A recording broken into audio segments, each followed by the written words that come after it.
Hey there, everybody. This is Modern Refugee. How is everybody this evening? We have had a crazy day around the world, especially here in our hemisphere. Oh, I'm doing all right, L Dog. How you guys doing? I appreciate you guys being here. Scout, Library Lizard, Backdoor. Appreciate all you guys taking a little time out to discuss everything that's going on. It has been a wild day here. At least I've been keeping up with everything since I pretty much got up here this morning. Hey there, Dirt Farmer. Hey Tyler. Hey Gallo. Frontline Warrior. Appreciate you being here. Um, First, I want to show you guys a couple of things why it's so a little bit off the subject of today's events, but I wanted to show you guys a couple of things here.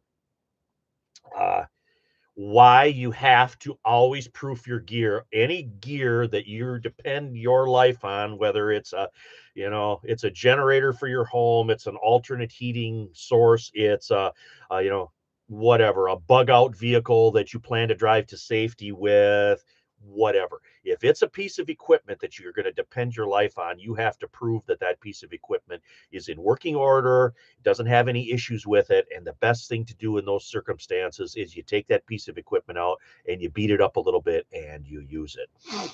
Hey, Karen, Happy New Year. Hey, Lake Lizard, Happy Girl, Monkey Food Garden. I appreciate you guys being here. I always appreciate you modding for me there, Monkey Food Garden, Patriot Preacher. Good to see you. Anyway, I can't show it to you, but maybe it's right here. It'll just, yeah, right there it is. Anyway, um, I took out my 20-incher uh, upper today, and I went ahead and used that and took some time to shoot it at a couple of different distances, and it was about 20 degrees outside today. And your equipment, if you take your equipment out and you want to really put it through the ringer, do it when there's extremes in climate. Basically, it's either really cold, really hot, raining, snowing, whatever. That's when you get out and you try your gear. And I have got, other than the sights and the optic on there, I have three different um, accessories basically on there. Oh, and I also have a sling attachment set up. But anyway, I have three accessories on there. I had a vertical grip, I have a light setup with a switch, and I have a bipod. And the bipod is the only piece of aftermarket equipment that I had on there today that didn't malfunction. And when I say malfunction, what happened was is as I started using it, and it wasn't even like a really like crazy range session, I had my light set up and I had my vertical grip, which I do like my short little vertical grips on there. They all loosened up. And cold will tell you right away if you got a problem with your gear. And my theory again is what happens is when it gets cold, everything contracts. So your screws contract, your bolts, your fasteners, that stuff contracts and has a tendency with the vibration of using it, that all loosens up. And I'll show you here. Hopefully you guys can see this. Turn that a little bit. You see the little blue that's in there? There's blue Loctite on this, and there was blue Loctite on the, I don't know if you'll be able to see it on the light here, but there was blue Loctite on these M-Lock rails as well. You can see it in there a little bit, but in there I have blue Loctite, and I had these attached to an M-Lock rail, and it was 20 degrees outside, and we're doing our thing. All that stuff loosened up. So there I was, again, if it would have been a type of situation like that, I would have been fighting my gear. And until I can get figured out what I want to do with this stuff here, it ain't going back on. If I have to use heavy, and I don't like using like red Loctite because then if you need to get it off, you can't either. But the blue Loctite basically failed on both of those accessories. And, if I would have been in a dark environment and I needed that weapon light, it'd have been all over the place. It was bouncing around. It probably, the more I would have used it, it probably would have just came off entirely because with those M-Lock rails, there's just a little slot of metal that basically turns sideways and that holds that in. So if that loosens up to a point where that slips, it'll just fall off the rail. So Again, get out and proof your gear. It doesn't make a difference whether it's a Baofeng radio or if it's an old 4x4 truck that you bought for emergencies, or it's your generator or whatever your backup water source is, or if you're trying a new type of food preservation technique, run all that stuff through the mill to make sure that it works for you. So anyway, that's my rant on that.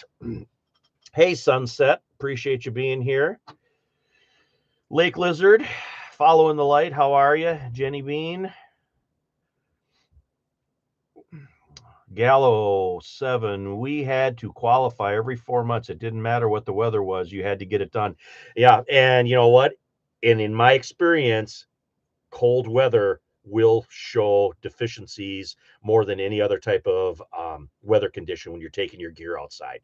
If you're camping and you want to know if your sleeping bag's good, go out when it's 30 degrees and camp on the ground and see how good your sleeping bag really is. Because you know what? Cold weather is going to teach you more than pretty much any other climate condition, at least from my experience. Hey, Dangerous Freedom, appreciate you out there. Dangerous Freedom, you're kind of like I am, so I'll tell you that. I had 2 accessories on a 20-inch upper that I used today, and they both failed. They both loosened up while I was using it. They both had blue Loctite on it. So I had blue Loctite on a weapon light and a vertical foregrip that was attached to a modern M-LOK rail, and they all loosened up with just at what I would consider just average use. Got to proof your gear. Hey, Coney, how you doing? Happy New Year. So anyway, that is my kind of my rant there on that. Wood Dudley, I just took my 16-inch to the range yesterday. It all worked good. Temp was 42 degrees. I notice is when stuff starts happening is below 20 degrees. And today it was like, I don't know, I'm going to say between 15 and 20 degrees. There wasn't a lot of wind, so it was actually a good day to go out there, but it was cold. It was colder, and that stuff was, out in the cold for 3 or so hours. And, as we were using it, everything it'll show you what's wrong. Cold weather will definitely show you what's wrong. But that's enough about on that rant. So let's go into the possible situations that can arise with what took place there today. And if you don't know, we bounced into a Venezuela and we grabbed the president and basically instituted a regime change, basically. And what was told to the American public that is treated like mushrooms. We are kept in the dark and we are fed on crap. They basically said that they're going to run the country until whatever it can be transferred over. And the whole reason that we're there is you doesn't take more than 15 seconds search on the internet to find out how much oil is underneath Venezuela.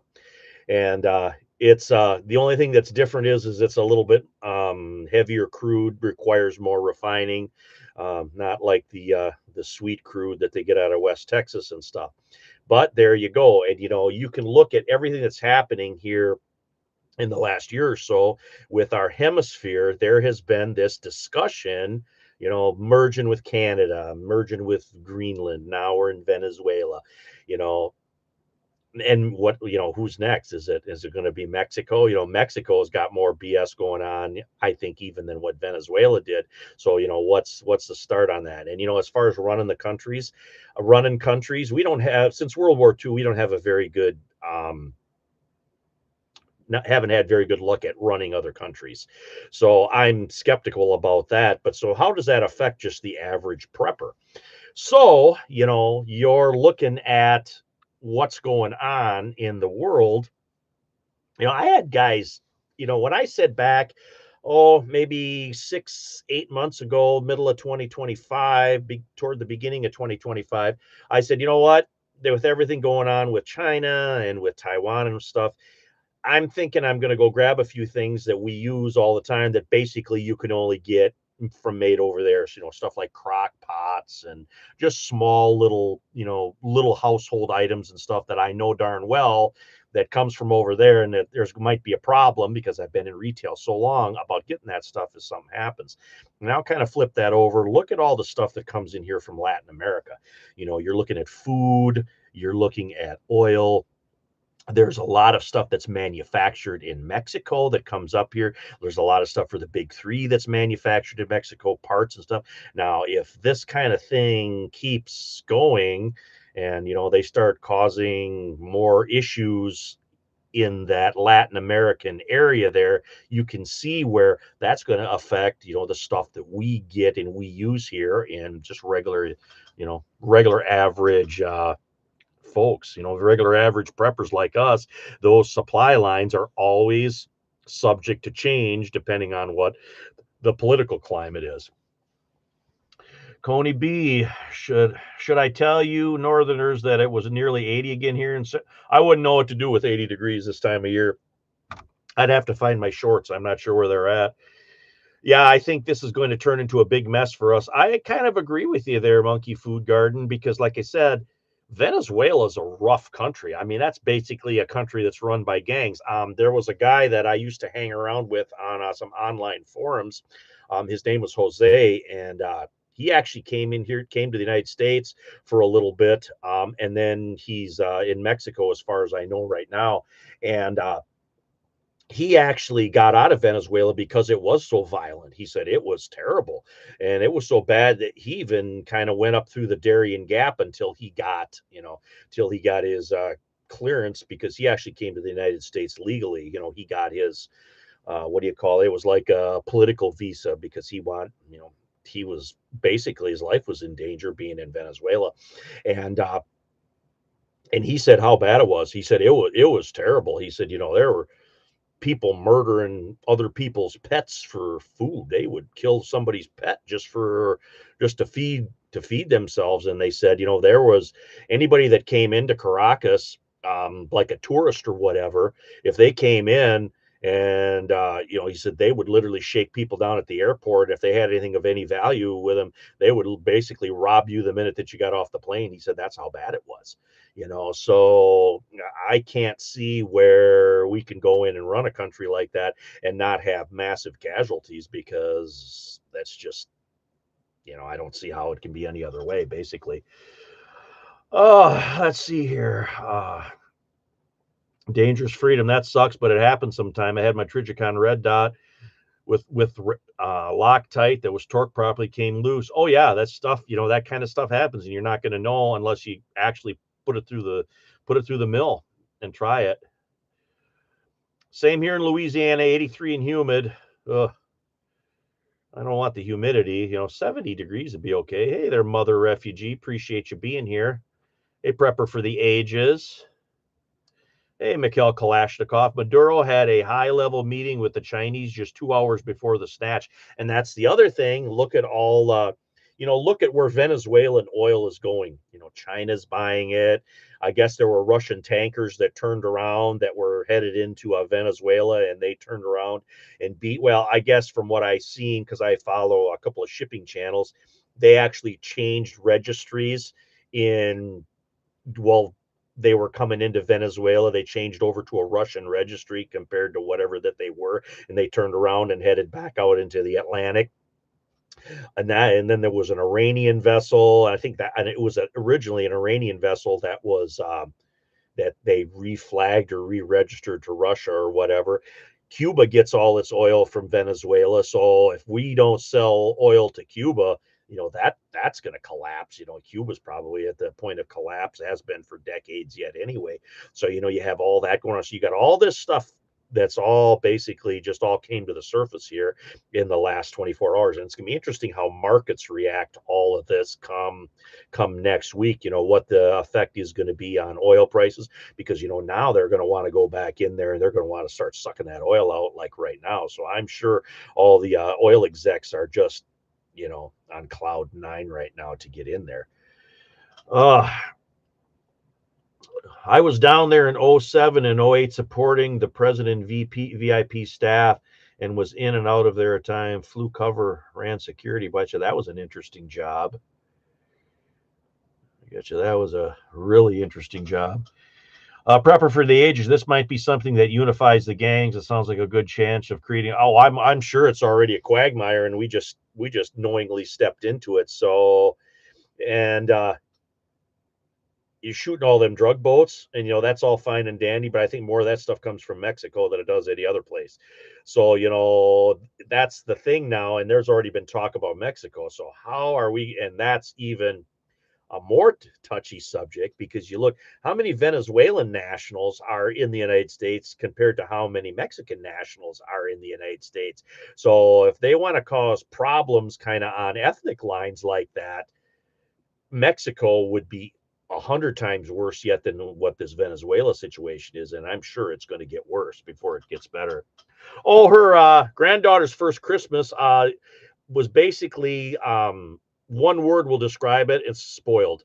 She's the only grandbaby, so she got mucho spoiled, and it was great. We had her for a couple of days too on top of it, and gave mom and dad a break. And yeah, we're just loving being grandparents, basically.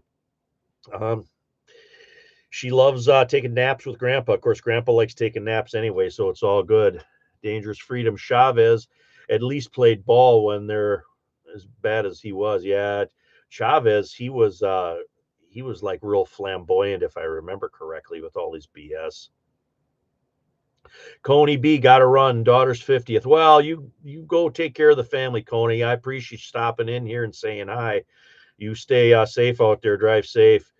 Glad 3D Scout. Glad someone else appreciates a 20-inch barrel. Oh yeah.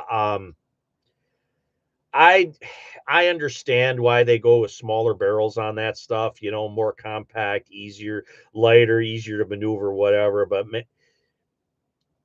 the 223 5.56 round was designed to be utilized out of a 20-inch barrel. That's where the sweet spot is for 55 grain ammunition to do what it needs to do. So, and I have found that rifle length ARs are an absolute pleasure to shoot. There's not a lot of recoil. Yes, you have a little bit more weight because it's longer and stuff, and there's a little bit more metal involved with that, but that just soaks up the recoil, and you can just, even with iron sights, you can just, with about 15 to 20 minutes worth of instructions, you can get people doing what they need to do on those. Like I said,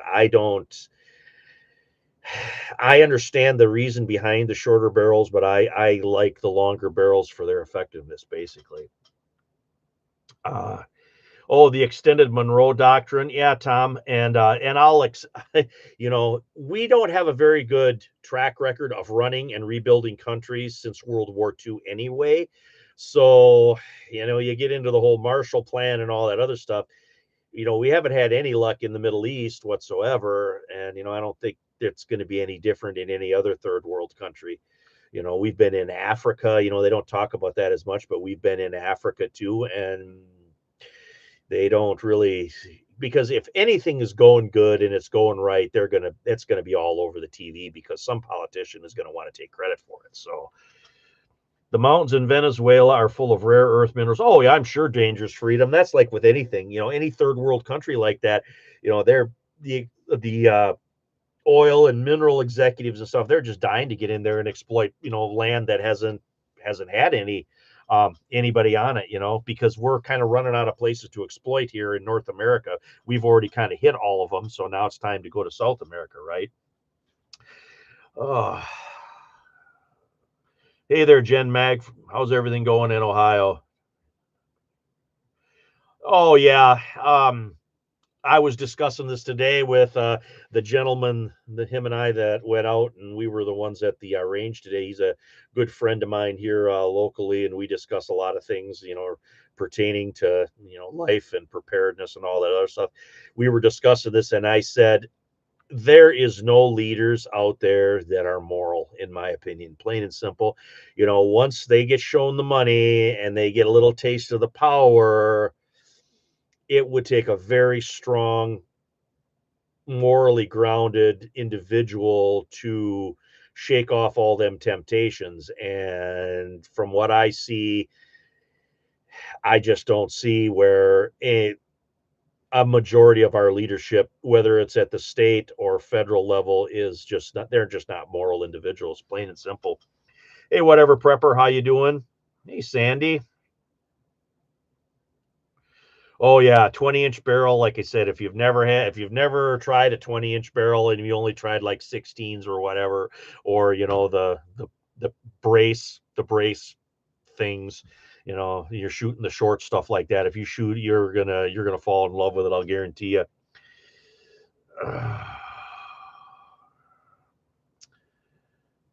Library Lizard, the world is changing and we're in the middle of it, so we just need to realize we're in a period of instability. And that's very true. That's a very stoic way of looking at it there, Library Lizard. And for us here, we're just carrying on. We're doing the same prepping things that we always do over the winter here. Since it's gotten colder, we have started. Basically, I've started going through our pantry and anything that's older or a little bit past the expiration date. Like I pulled some stuff out of here, out of the pantry this week that was like 4 or 5 months past the expiration date. And we're going through that stuff and we're using it because next spring, then when kind of winter breaks a little bit, we want to do a full clean on the freezer. We want to go through then and take kind of an inventory of everything that's in our pantry, and then we want to stock everything up. But we've been beans and homemade pasta sauce, and oh gosh, what else have we taken out of there? um, Canned chicken, different canned broths and stuff that we have.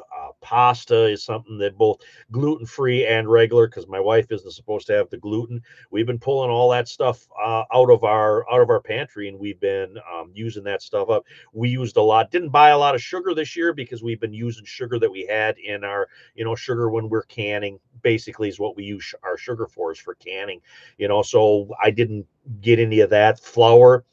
I have a certain amount of flour here, and flour doesn't keep. You can keep flour for a couple of years, and at that point, you really need to use it because flour will go rancid on you once it's ground. That's why everybody tells you to, store wheat berries and grind your own. And with my wife being my wife being borderline celiac, I don't keep wheat berries anymore. I just keep a little bit of flour for the stuff that we do need for bacon, bread, and that kind of stuff. And I'll tell you something about celiac and gluten intolerance and all that other stuff. When I make bread here for my wife and for us for supper or whatever, I make a loaf of bread that's basically just flour, water, salt, yeast, maybe just a little drizzle of oil or a pat of butter, and I make bread. She can tolerate that homemade bread much better than anything purchased, because bread, there is so much junk that they put in our bread and buns and hot dog buns and hamburger buns and all that stuff. They put crap in it, basically. You got all this gluten booster and you got all these preservatives and everything in it. I think a combination of her gluten intolerance plus all the junk that's in there makes her gluten intolerance worse, because I have seen it firsthand already, where just regular bread that I make myself, she doesn't have those issues. So that's kind of how I look at that. Monkey Food Garden, I made an inventory sheets. Everything really helps to rotate through it. Yeah, it does. And two, there are certain things that can go years past the expiration date. Canned beans are one of them. Canned beans, as long as that can is not tampered with in any way, it's not dented, doesn't have any bad spots in it, doesn't didn't like a drop of water got on it, it started to rust somewhere. As long as it doesn't have any of those issues, I've used canned beans that were 5 or 6 years past the expiration date, and there's absolutely nothing wrong with them. Anything with acid in, though, you kind of want to watch that. And that's why I don't like spaghetti sauce that's past the expiration date. Anything, unless it's tomatoes I canned myself. Again, you got to start watching the cans. If there's any dents or anything like that, the acid in the tomatoes can cause problems. So that's something that and anything that has any type of mayonnaise in it, mayonnaise, salad dressing, anything like that, that stuff doesn't keep. Oil will keep to an extent if it's in a metal container. I only get olive oil to store in metal containers because that lasts quite a bit longer in a metal container compared to the plastic ones and stuff. Plus, the metal isn't near as bad for you as all that plastic stuff that everything comes in. Hey, Dog Bite, how you doing? Scott, the founding fathers recognized the relationship between money and political power. That's why we have the Second Amendment, which is constantly under attack, I might add. Um, living in the country and just growing up with it, people have a different, if you've never been around it, the media sort of manipulates your mindset in that stuff. But if you grew up with it and see what firearms are, they're just a legitimate tool. They're a legitimate tool for living and surviving in rural areas, plain and simple. And people in urban areas that grew up, they weren't exposed to any of that stuff. I don't get down on them so much because they're just being manipulated by the media, because that's what the media does. It manipulates everybody. But in my opinion, everybody has a right to protect themselves and have protect their home, their families, their businesses. It's an inalienable right. That's how it's written, in the Constitution. But even if you look at the natural world, animals will protect themselves if they're under attack, plain and simple. If there would, you don't see some rule at a zoo that says, oh, the animals, they have to not, they don't have the right to protect themselves. They're going to protect themselves because that's the natural thing to do. I guess I look at that a little bit like that as well. So you can take that. That's just a bumpkin from out here in the sticks opinion on that. Scout, I've thought about making it hard tack out of flour, and then I don't use it to rotate it before it goes bad. It should keep pretty much forever. Any thoughts? Um, as long as there's no oil or anything in it, hardtack will keep. Now, I have a rusk recipe that actually calls for some shortening in it, and that stuff will actually last about 2 years, even with shortening in it, because I've made batches of that and I put it in sealed containers just to see how long it would last. And I got a couple of years out of that. I got a recipe for rusk um, from back in. It was one of the first videos that I ever did. It came from a lady who actually lived in South Africa, Rhodesia, that kind of stuff, and they did it to preserve their baked goods, because they would not, or their supplies, when they would get supplies in, they'd only get supplies in a couple of times a month, and they couldn't just leave flour set in the African climate. It got bugs in it, and it went bad really quick. So they would bake rusk, which was basically a biscuit. They would put sugar, a little oil in it, some eggs, because they had eggs because they lived on a farm. They put the flour in it, they baked it, they made it these little biscuits out of it. They baked them, they let them cool, they broke them up, and then they baked them another time, and then they turned into basically like a hardtack. And they would eat them with coffee or tea. They would dunk them in whatever they were eating, and they called it rusk, and they ate it, and that's how they preserved it. But I'm sure if you would take a recipe like that and just do the flour and the water and the salt, and mix that up into a dough, flatten it, poke holes in it so the moisture can get out of it when you bake it, and then after it bakes, it gets good and hard, let it cool, and then maybe bake it again like they did with that rusk. I'm sure that stuff would keep much longer than flour would. And I've done enough baking. I'm pretty confident, 95% confident that would work, Scout. I'm giving up bread for 30 days. You just made me so hungry. Sorry, I didn't mean to bring that up. There's a big difference between fresh bread and any bread that you buy. Bread should be 4 or 5 ingredients tops, and that's it. And that's really the problem. Blue Loctite, try green. I'll have to do that. I've only got blue Loctite here. I've got a couple different brands of it too, because I've got the Loctite brand, and I don't know, I think there's another brand, Permatex or something. I got a couple different brands of it here, because I got some that are in like an eyedropper, and then I have some that are in like a little bit of a tube. Tom, a family member blasted me for the buckets of preps. Not that much, actually, maybe 5 months. I clutter in my tidy studio apartment, clean it out. At wintertime is my wintertime task, going to stack it high. You know what? At this point in the game, we all lived through 2020. We knew what kind of cluster that is. Everybody that's on this live stream right now, we all have it in our mind what things could be, because we've seen it firsthand. And the next time when something goes like that, people are going to panic even more the next time that there's a panic buy on stuff. So if there's any type of incident that takes place, people are going to flip out a little bit, because most people never seen anything like that before 2020. And then when 2020 rolled around, I could still remember in the store in 2020, there were people that panic bought. There were people that kind of like mocked the people that were panic buying stuff. Then there were some people that just kind of like wandered around in a daze. Like I can still remember different people. They were all middle age, I'd say, to senior. They were walking around and they were like, what's going on? Why is everybody acting like this? They couldn't, there was a disconnect. They could not see what was going down basically. And that gets into the fog of war thing and stuff.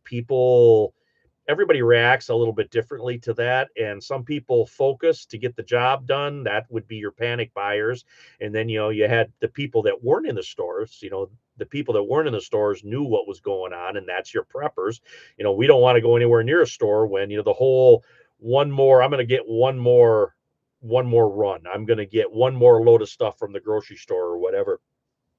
I think most preppers now see that as a bit of a fallacy. Like, that's the whole reason why we prep, why we have the pantry, so we don't have to go out in that.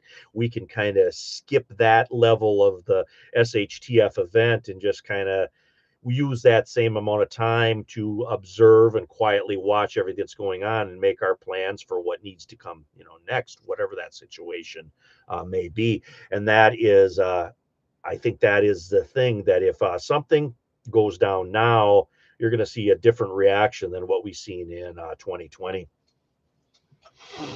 Oh yeah, you can, there's all kinds of places you can put preps in a small place. You can put them under a bed, you can put them in closets. There's just all sorts of different places, creative places where you can store stuff. And then,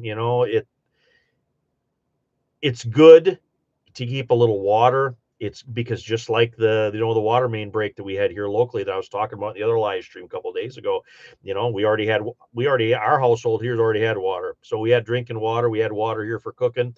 All I would have had to do is dump it into the filter and filter it through, because we put clean water up.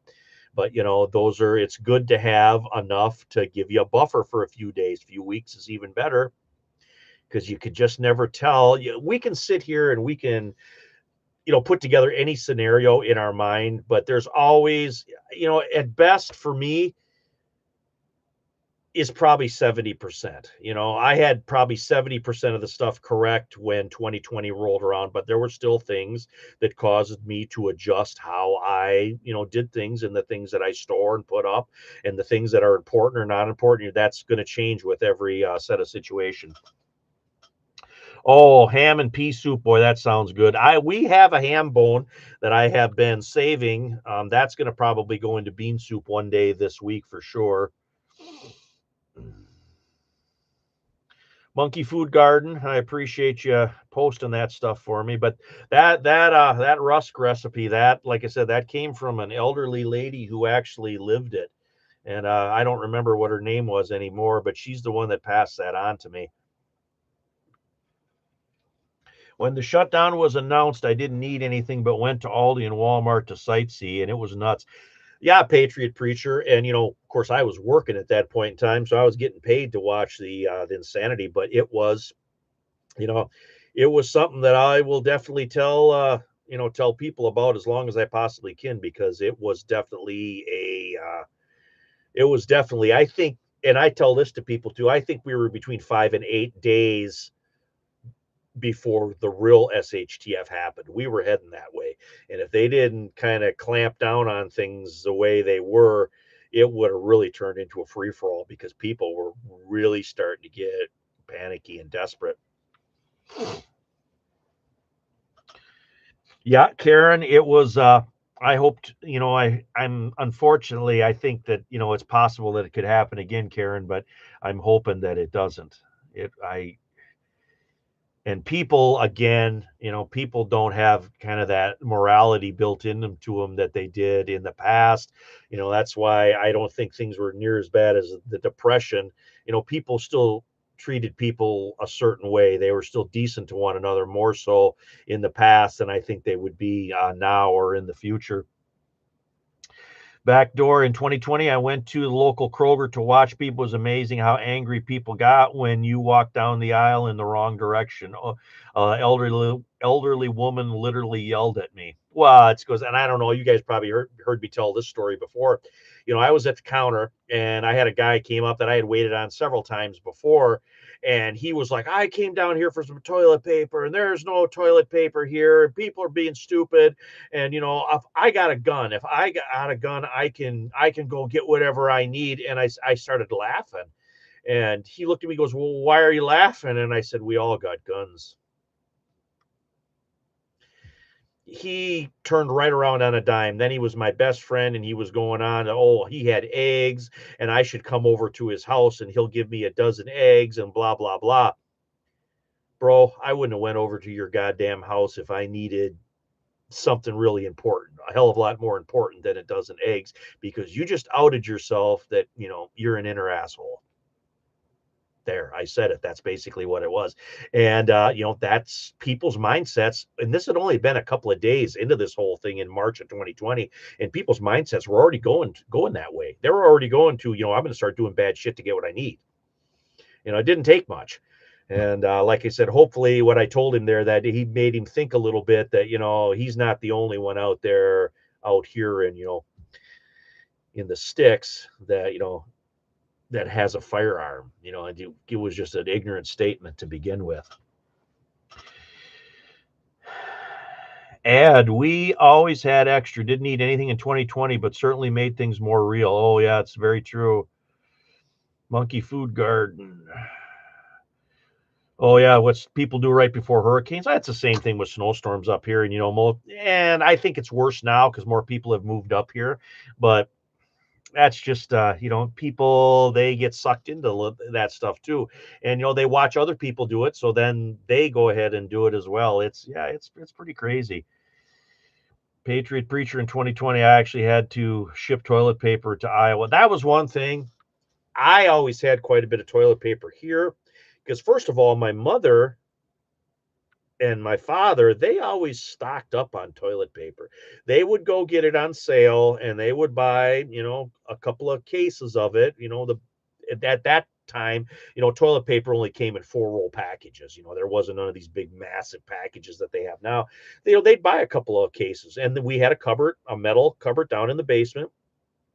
They would put, a couple cases in there, and they'd get a case of like paper towel, and they would put the cheap stuff, and they would keep that in there. And that was just, you needed toilet paper, you just went down in the basement, you got it. And there was literally enough for a season. Mom would only buy toilet paper maybe 3 times a year, something like that, and our basement was basically a larder when I was a kid growing up. We had everything from firewood to canned goods to hard winter vegetables, potatoes and squash and carrots. We had all that stuff in bins, and we had our freezer where we had meat in, and then everything else was canned. But that cupboard, that had toilet paper in it, and that had paper towel in it. It had a little bit of laundry detergent in it. It had a little bit of dish detergent in it, and a bottle of bleach or two. That was just how we lived. It was just how we grew up. Dangerous Freedom. I've also been teaching myself an art of soldering and electronics. Actually, soldering comes in pretty handy. Oh gosh, I don't have it here right now. But anyway, guy that I work with, his strap on his work bibs was cracked or broke. It was looked goofy, and I told him, I said, "Hey, your suspenders are messed up there." And I went to like twist it and fix it for him, and it just fell apart, and it broke where that clip went in there, whatever you want to call it, for his suspenders, like on his Carhartt bibs. And what we did is he went over to our shop where I work there. He went over to the shop, and the other guy that worked there, they got out the soldering gun and they soldered that clip back together onto his bibs, and it worked fine afterwards. So soldering is good, not just for electronics, it works for other stuff too. And like I said, I seen that firsthand. I thought that was pretty neat that they soldered that back together and fix that clip on his bibs. Tom, true story. I was in Walmart. A little old man and his petite wife were shopping. Honey, he said, looking at the cat food cans, we can't afford the cat food. cheap, I said, and he said, not for the cats, for us. That's pretty bad. You know, by gosh, if you're down to that point, I would eat a lot of potatoes before I would eat a can of cat food. I'm not saying that I would never do it if I was hungry enough, but you know what? If I have some potatoes and some beans, I can probably make do with that. And you know what? Potatoes and beans are still fairly reasonable. Probably a lot cheaper than what cat food is. Yep, the toilet paper run of 2020. Yeah, like I said, that was something that I didn't really get in. We didn't have to because I had some here. And again, that goes back to what I learned from my mother and my grandmother and my father. God rest their souls.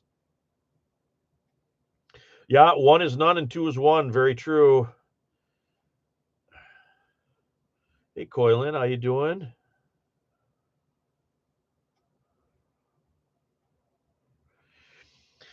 Patrice, how you doing? From Northern Illinois. Monkey Food Garden. During the cool, I actually found toilet paper cheap on Amazon, and I ordered it. When they delivered it, the delivery driver told me there were conversations on if they were going to take it or deliver it. I believe that. Oh well, that too. You know the UPS person. Yeah, they know that you bought a couple thousand rounds because they had to carry it up and drop it off at your doorstep. So you know, don't forget. It's the same thing for you know the mail delivery people. People think that they can hide their stuff that they purchased or whatever, but you know that stuff isn't so transparent because, like I said, like the guy with the toilet paper, did I see him?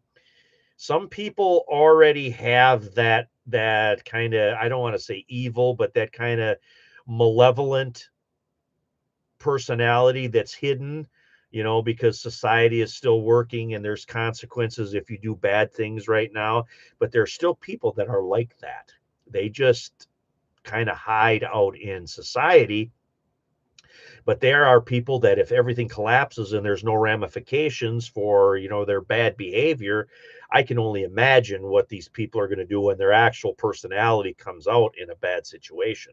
And whether panic brings it on or if they're already kind of malevolent to begin with, I could see where all of that stuff turns on a dime. So, you know, if you've got people now that are already showing some of those tendencies, I'd say times that by at least 10 to 20 what they're going to be like after an SHTF event. And I think we all know people that are like that, that would be like that for, you know, various reasons.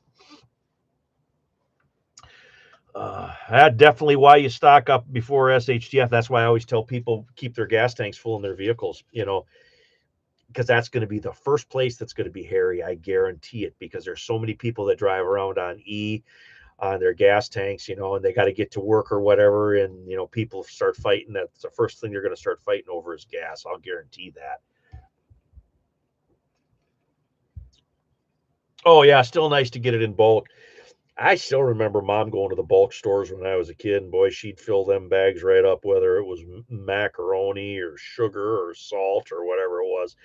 You know, we were the only family on the block that probably went and got our stuff like that. But I'll tell you what, when we got home, it took me an hour to carry everything into the freaking house that mom bought. In our small town, I have had our UPS people see me out making deliveries to stop giving me ammos, even in upper ones. Yeah.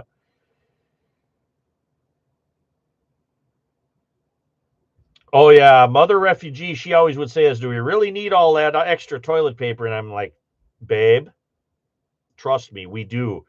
And yeah, she's got it on there. I always gave him crap for extra TP until 2020. Yeah, I she did. She gave me a fair amount of grief over that, and I said basically my mindset behind it too was is the other side of that was is most Americans have never used anything to wipe their backside other than toilet paper. So when the situation came down, hey, I might have to stay home for a month. What am I going to use to wipe with? And then from there, it just kind of grew a mind of its own and took off. And that's a little bit how I kind of look at that.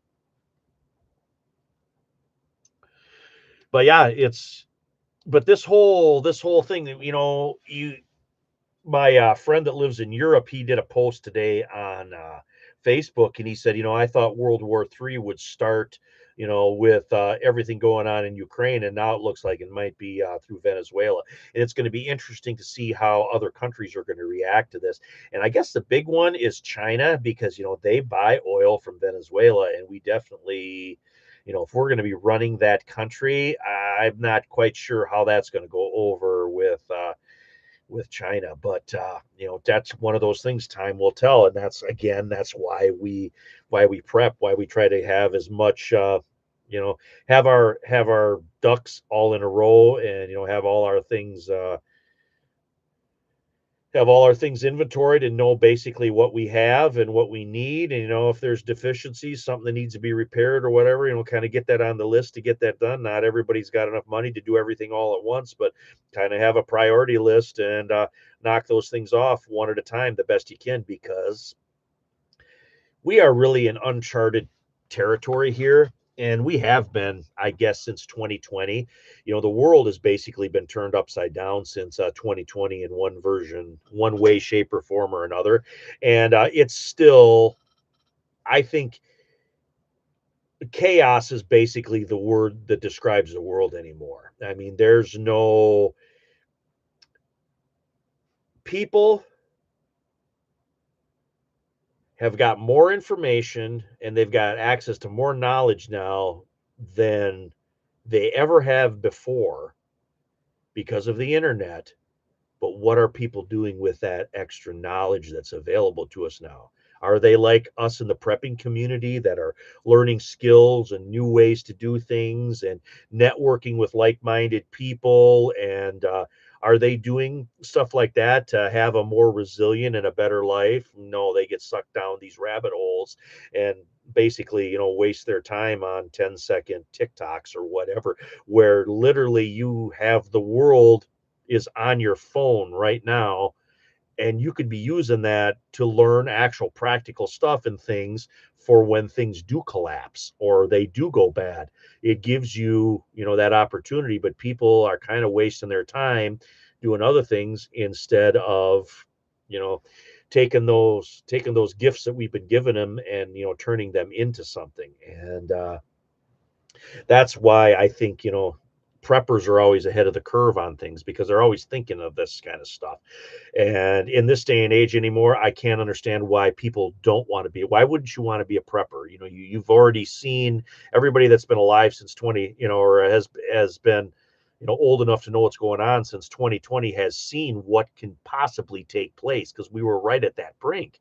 Why would you stick your head in the sand? Why would you stick your head in the sand now? Why wouldn't you say, hey, you know what? I guess I didn't realize that things were that bad. Maybe I should be doing some things to, make my situation for my family and myself, better in case something does happen. But, people are still kind of caught in their own little world. I just bought an extra crock pot. We did too. Like I said, I got 4 good crock pots, because a crock pot is a backup cooking source, that because we have a generator, and I can't run the electric stove on the generator, it draws too much juice, but I can run a crock pot. So, if the generator's running anyway and it's pulling juice to run the freezer or the furnace, I can be cooking a small meal in the crock pot. I can be making some bean soup or something like that, and we're good to go. So that's kind of how I look at it. To me, a crock pot is an actual, prepping device. Take your pick what you want to call it, but I wonder if, yeah, that whole China Taiwan thing. I can't even imagine if China goes into Taiwan and they put the sanctions on China that they put on Russia from going into Ukraine. All our stuff comes from China. All our parts come from China to fix anything that we have. Our medication comes from China. All our medical stuff comes from China.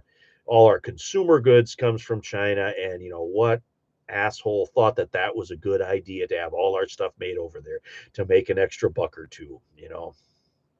I hate to say it, but I don't have much love for those people in corporate positions that has put our country, our lifestyle, our way of life on the line so they can live in a gated community somewhere. They're not on the top of my list. And yeah, we'll just leave it at that. Uh, oh yeah, wipes. I got several cases of wipes here too, and I got those. Yeah, them dude wipes. What's the other ones that I got here? I gotta look back over here. I get these you can get sometimes on clearance.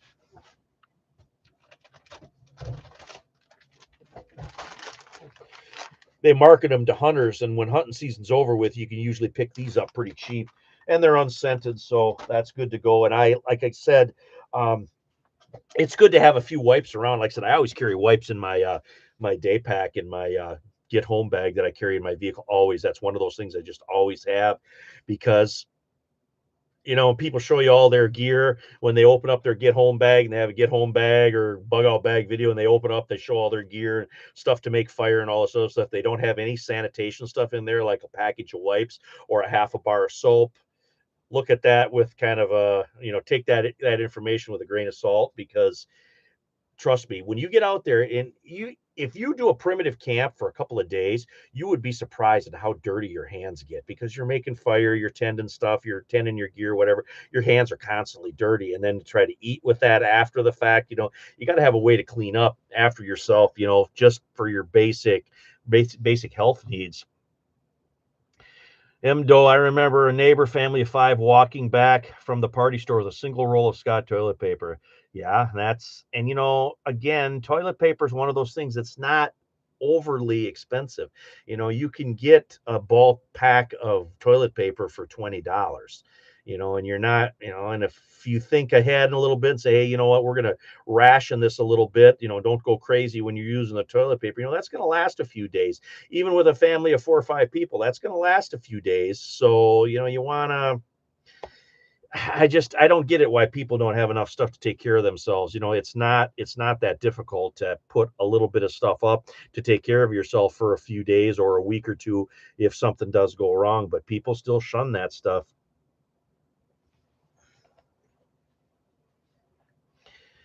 Uh, oh yeah. Walk. I was stocked up, but dangerous freedom. I was stocked up, but I'd go out once or twice a week, walk around. Yeah, like I said, I was at the store every day, so I seen it day in, day out. It got to be kind of old after a while. Mm.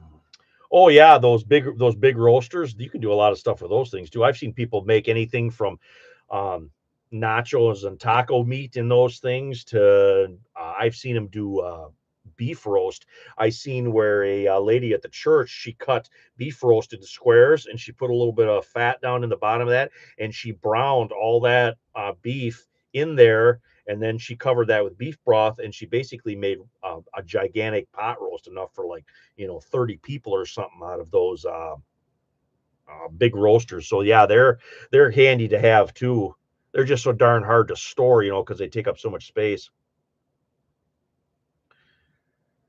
Oh yeah, if they dry out, add just a little bit of distilled water, and yeah, I've had them. I had said something that I pulled my bag apart once in one of my bag videos and said that they had dried out, and I had a lot of people say that put a drop of baby oil or a little bit of water in there, and you can reconstitute basically those wipes if they dry out. Yeah, I do believe the world has gone to pile of and it's still going. We've only made one we've already made one spin around the toilet bowl, but we're definitely heading in that direction. Tommy, I was just in the hospital for 10 days. I'm sorry to hear that. I hope you're doing better. They gave me a couple of containers of wipes. Yeah, and the hospital wipes are even better because they're like bath wipes. So, you get them in bigger containers, and they're a lot thicker and stuff.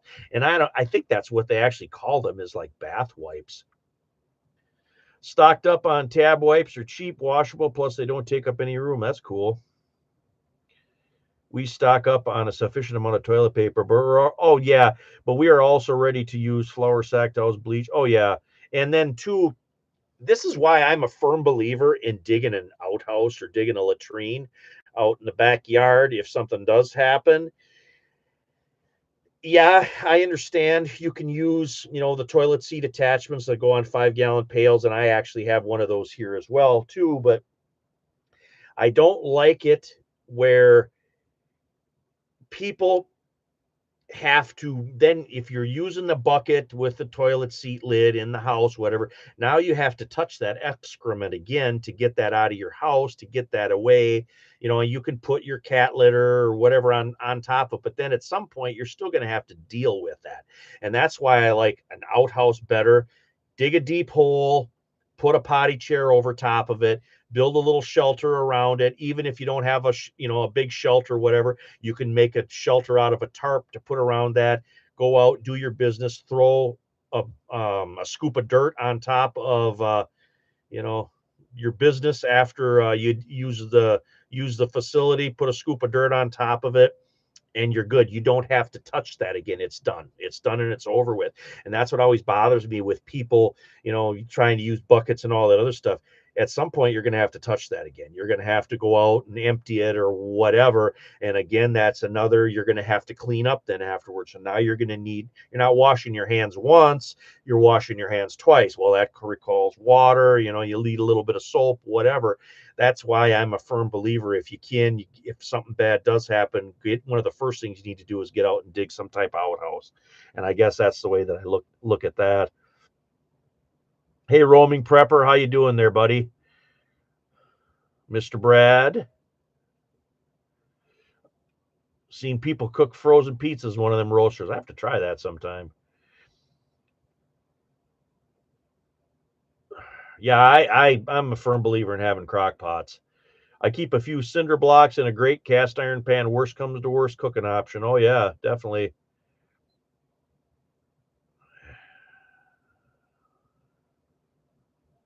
Roaming Prepper's got a good channel, so if you ever get a chance, make sure you stop by his channel there and check him out. He's always discussing interesting things.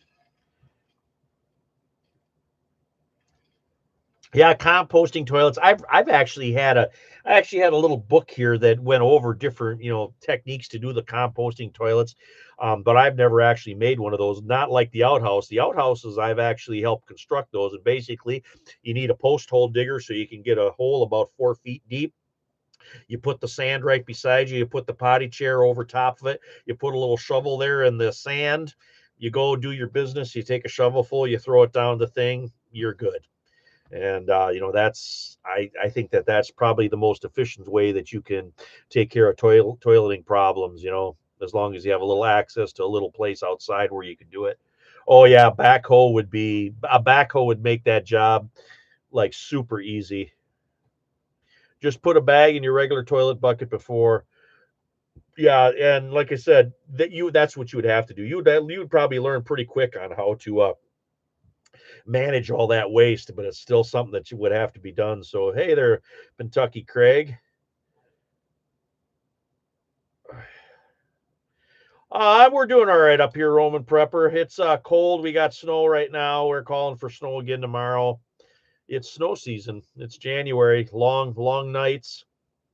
Good time to do stuff like cleaning your gear, sharpening your knives. Do like what I did today. Go out and kind of proof some of your equipment to watch it fail, so you can fix it or come up with something different after the fact. We are not allowed plastic bags in New York. Is that like the grocery Walmart bags, whatever? They don't let you have them there, eh? I guess I didn't know that. I guess I learned something. Oh, don't worry about the push-ups, Hudson Valley. I'm sure you get plenty of exercise in your day to day life. Hudson Valley's another one's got a good channel. If you guys ever have a chance, swing by and check him out as well. Yeah, the days are getting longer. We'll have a little bit more daylight by the end of this month. Teresa, in an emergency, I lined a bucket with contractor bag. And contractor bags are not a bad thing to have anyway. Like 3 or 4 like drum liners, they call them. You can get them like in 42-gallon configurations, 55-gallon configurations. And that's something that you can use for a lot of different things. And one thing I'm going to mention here that's not sanitary related, which tape them on your windows if you want to keep light down to a minimum. Like if something happened where you want to keep your light discipline to a minimum in your home, take a sheet of that black plastic and put it over your window and secure it with some duck or some gorilla tape. And those large garbage bags like that are actually really good for that. And how I did at different times is I taped the top really, really good, and then taped the sides and the bottom, but then I left the bottom kind of open a little bit. So if I wanted to roll them up, I could roll them up a little bit where I could still look out like during the day, but then in the evening I could roll them back down. And that's basically all I used was tape and those large contractor bags. Back to paper bags. I remember when we switched to plastic bags to save the trees. Isn't that the truth?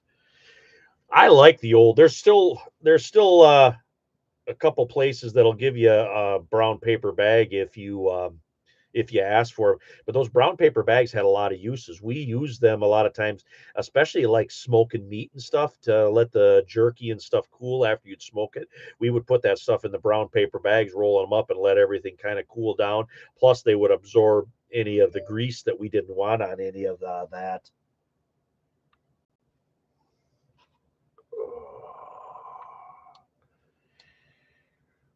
Pool noodle slit halfway and make your bathroom. Oh yeah, that would. I've seen that. Yeah, and the other thing, not only just pool noodles, but pipe insulation would work for that as well.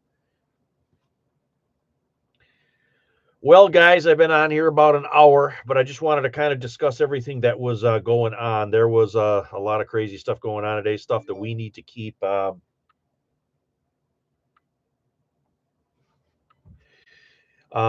We A lot of things we need to keep our eyes on, and there's always something going on in this world anymore. So everybody stay safe out there, kind of watch everything that's going on, and apply it to your own situation. Anything that you think you might need or you might want to double check, this is probably a good time to do it, because like I said, there's always angles to when these situations take place that we can speculate all we want, but and there's things that come up that we can't always anticipate, and that's why it's good to have your preps in place and your plans in place, so you can go ahead and utilize those things. But anyway, this is Modern Refugee. I appreciate all my subscribers out there. Hope you guys always get some information, some entertainment out of my videos. I appreciate everybody stopping by this evening, spending a little time with me. But anyway, you guys take care out there, and peace.